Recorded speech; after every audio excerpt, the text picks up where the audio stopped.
everybody, my name is Joey. Welcome to my channel.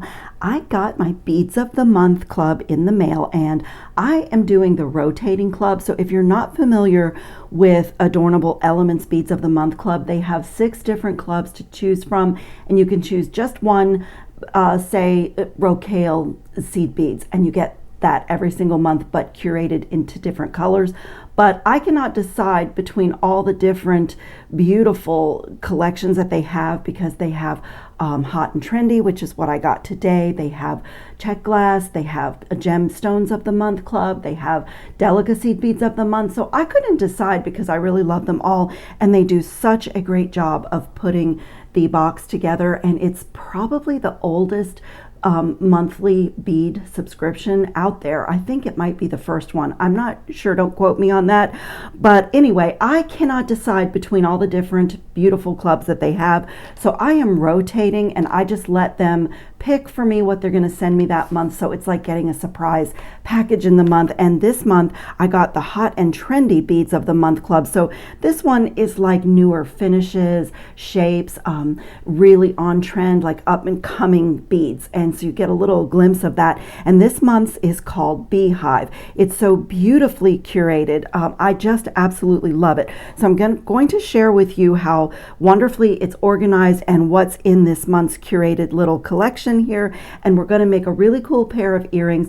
And if you've been around my channel for like 5 minutes, you know that I usually just make something instantly when I get my different bead boxes, and this one is so unique and bold. And as I was setting up for the video, I started to just play with the beads because, you know, I'm like, squirrel, new beads. So I'm already working on my next project beside the earring we're going to make today, and I'm going to create some really cool components with the beads that are in the box and then connect them together for a beautiful, stunning bracelet, a very artisan bracelet. So that's a little sneak peek of what I'm going to do with these beads in my next video.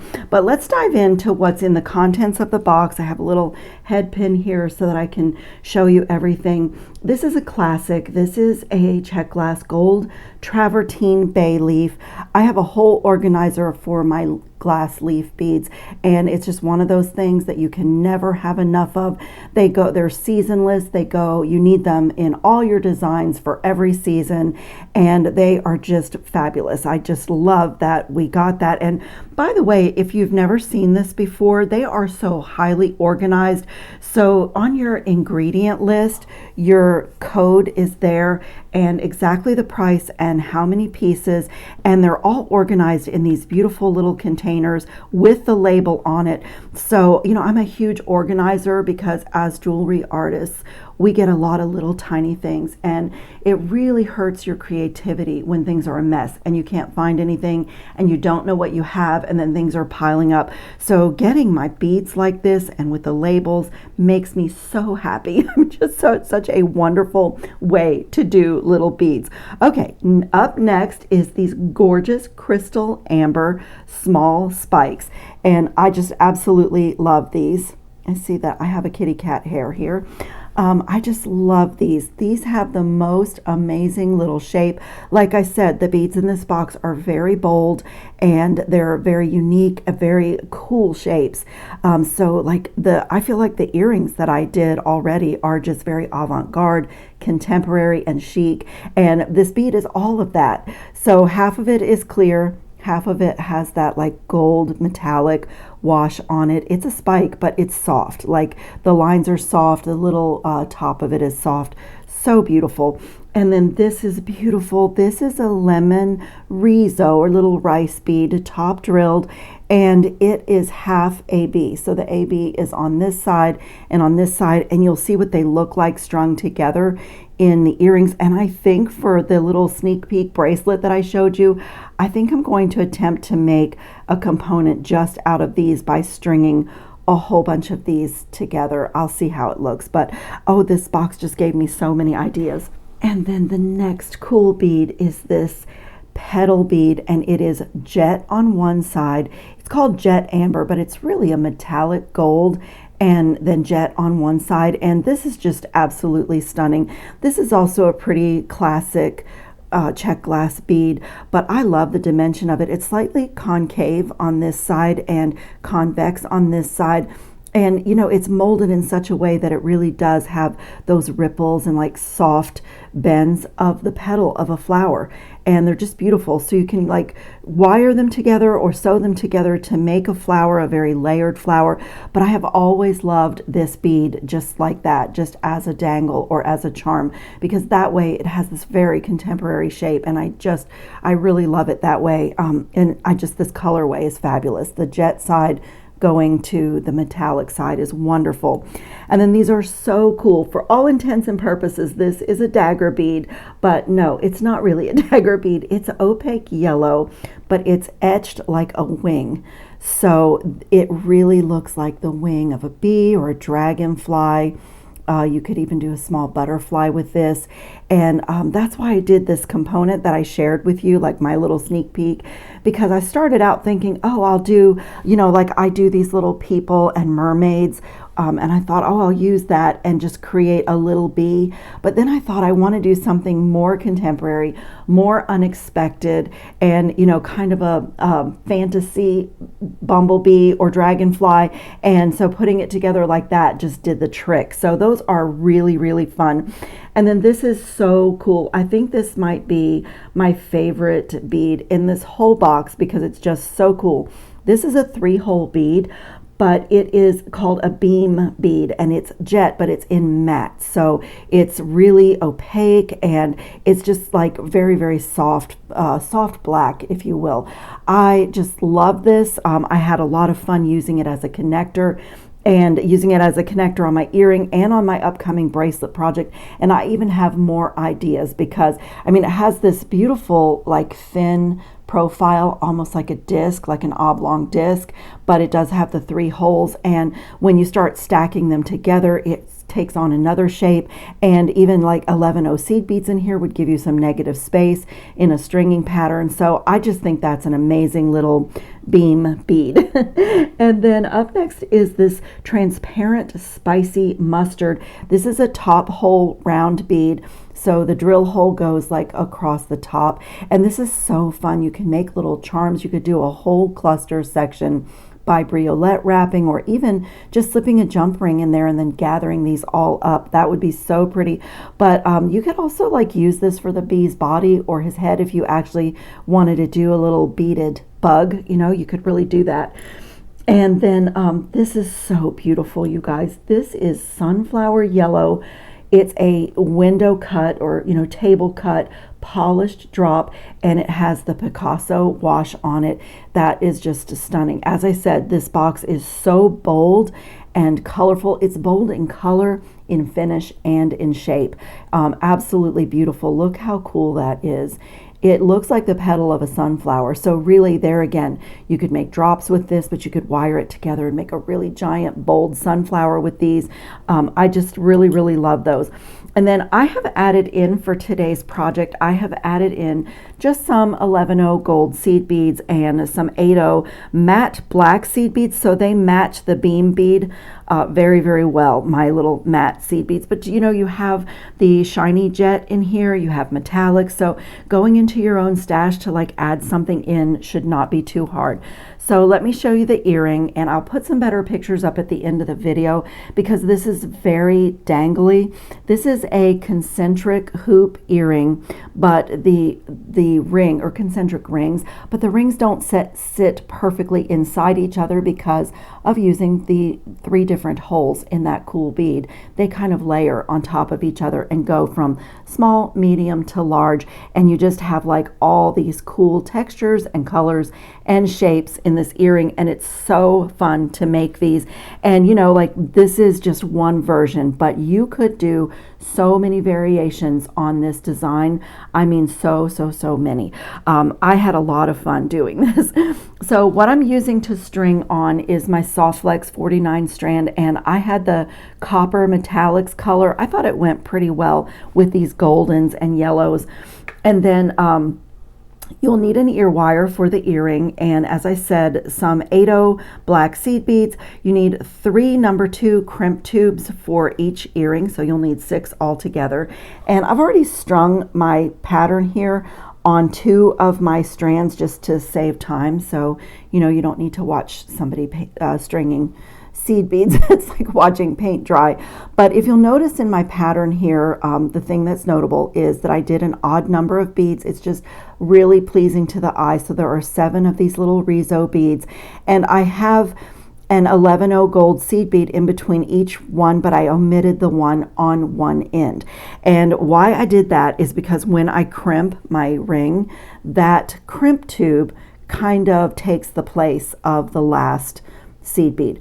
The crimp tubes that I have are not matching perfectly in size to my particular 11/0 seed beads, but depending on what you pull from your stash, yours may. And that is just really pretty when you use the magical crimping plier. Your number 2 crimp tube crimped really mimics an 11/0 seed bead. Mine's not a great match today, but because it's kind of a floating circle design, I really like the way it looked, and they move around. I did them without filling my wire because I did want them to move and swing and dangle and, you know, just be almost like an earring mobile, you know, like a mobile above a baby's crib.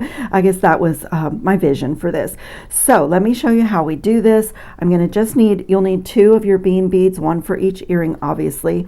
And so for the first ring, I strung this through the middle hole, but you want to put your beam bead on the side, on the opposite side of where you're going to crimp.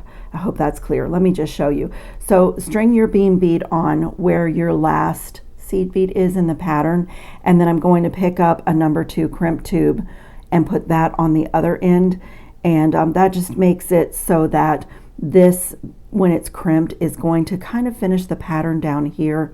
And so I'm just going to now feed my side of my wire that my beam bead is on back through this tube, and I pull my wire for small earrings and components like this from my scrap bag. I keep a plastic Ziploc bag literally clipped to my craft cart behind my work table, and I love to use my scraps of things for, you know, earrings and smaller projects. And so you'll see that I'm pulling this longer side so that I can get a whole nother component out of this, because I'll need another really small piece for the ring at the top. And then the only trick to this really is your first earring is going to be super easy because you just choose your side, you know, your size, how you want to pull it. But on this one, I need to match my first earring. So I'm just going to lay this on here and pull my ring until it really matches the size, the circumference of my first one. So I'm going to just kind of line it up just like that. And let me pull my earring up into my hand and see how I did. Looks like I can pull it just a tiny bit more.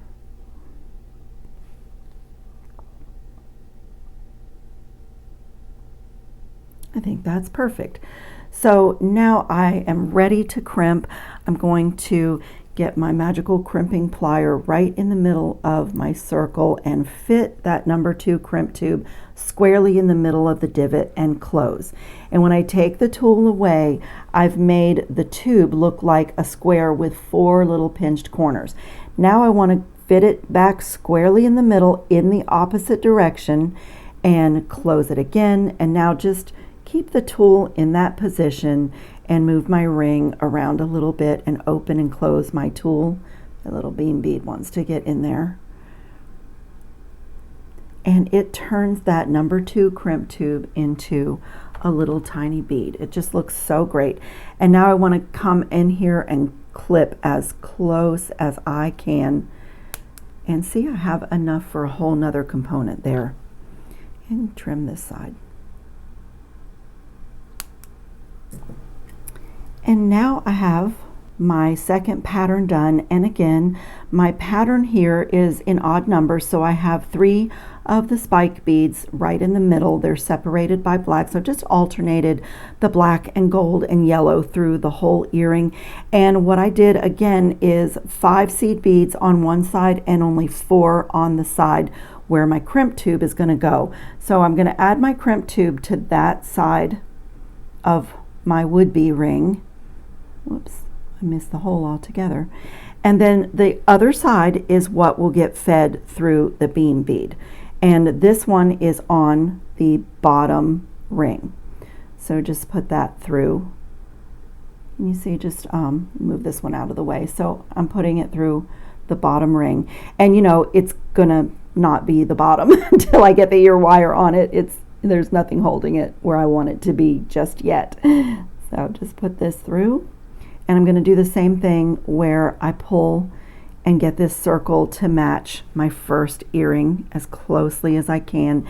And, you know, not pull both where I have 2 shorter scraps. I'll have a nice long scrap to do yet another component.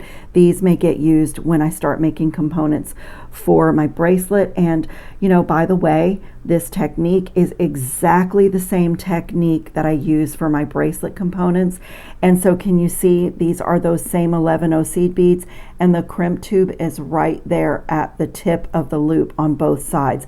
And it's just really magical because a non-jewelry maker has no idea where this component starts or stops or what's holding it together, because it really does trick the eye. So this technique that I'm doing here is what I'm going to use in my upcoming bracelet project. And you know, I went ahead and made this one because I was playing and working out designs. These beads were very inspiring, but also because I wanted to show you all the different cool variations you can come up with this technique. Okay, back to the regularly scheduled program. Let me just pull and use my first earring as my guide here.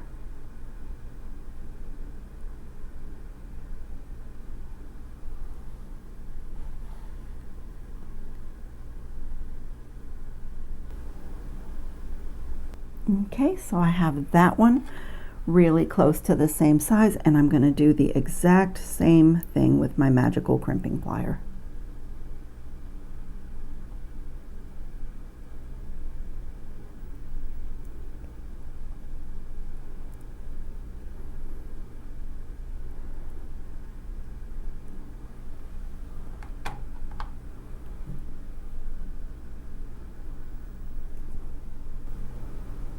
So far, we are looking like that, and now I'm going to use the top hole for my last ring. And on this one, you want to go ahead and put your bead stringing material through the top hole before you start stringing. And then I did 5 seed beads on either side, and then black, and then 3 seed beads on either side.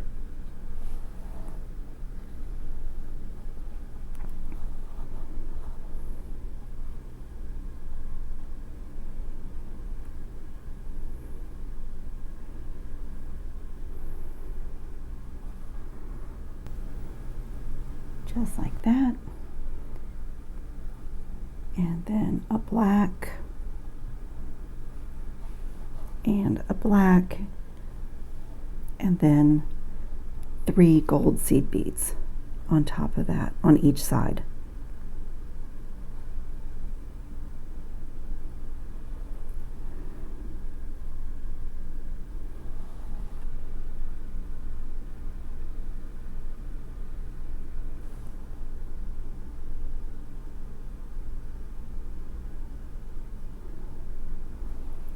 So we're looking like that, and then the last number 2 crimp tube goes on either side, doesn't matter which one, just like that. And now I'm going to feed this other wire through the crimp tube in the opposite direction and pull. So see how even a really small scrap of bead stringing wire can be used for these components. I love not wasting. So it looks like that. It looks just like that. And you know, when you create this type of a pattern, the only thing as far as the size is, when you're using the magical crimping plier, you need to be able to reach inside your ring. So if you get your rings too small, not enough seed beads, you're going to have a really hard time crimping. And just for FYI, I have tried making my rings with a flat crimp and it does work. It just doesn't look as good as the magical crimping plier turning the tube into a bead, but it does work. So if you find this tool really challenging or you don't have it, try this technique with flat crimps where you just put the bead on and smash it. And if you're a beginner, maybe that is, you know, a good alternative for you. Okay, so same exact thing. I'm going to come in here, and just a little tip for this: when you do a ring that is filled with beads and you pull, it's obviously really, really tight right now. It won't stay like that, because when you come in with your tool, this tool is going to push some of the seed beads out a little bit. So I'm just fitting it in there, careful not to break my seed beads, and I'm holding light tension here, and then I'm just gonna pull both wires and then close my tool. So it does create a little bit of space, but I still get a nice tight ring. And then again, it's the same thing, just close in the opposite direction and go around a few times. Seed beads are so wonderful in design, and honestly, getting a monthly curated collection of Delica seed beads and Rocaille seed beads is what drew me to Adornable Elements, because I buy a lot of seed beads and I have a lot of random ones, and you know, I go pick my own colors and then try to sort through them. And the idea of getting seed beads curated into an actual collection has been wonderful. I started in January, but they do such a great job with gemstones. I've gotten Botswana agate from them. They just do such a great job that I decided that I needed to just rotate all the clubs. So I'll put a link in the description box if you're interested in checking out the Beads of the Month Club. It's a really, really fun subscription. And like I said, they're, if not the oldest, one of the oldest. So, you know, that was getting a monthly box was kind of their original idea, I guess. So this earring is done, other than adding the ear wire, and I'm just gonna open my loop and put it over the crimped bead, and the ear wire kind of holds all the floating circles. And so I just want to put this on the ear wire so that this is the smaller yellow ring is laying on top, and make that the facing forward bit so it matches the other earring, and close it really well. And look at that. This is such a cute pair of earrings, and they are so like mobile, so flirty and swingy and light. I mean, they weigh nothing, but they're so bold for not having any weight. And you know, it's the color and the shape, and they're just so bold and gorgeous. So I will put some better pictures up at the end of the video. And again, check my description box. And if you haven't subscribed to my channel, I would really appreciate it. It helps support my work. It tells YouTube to show more new people my videos. And if you hit the notification when I come back with my bracelet design, you will not miss the notification. Thanks for watching, everybody. I hope everybody's safe and well and having fun on your beading mats. Ciao, friends.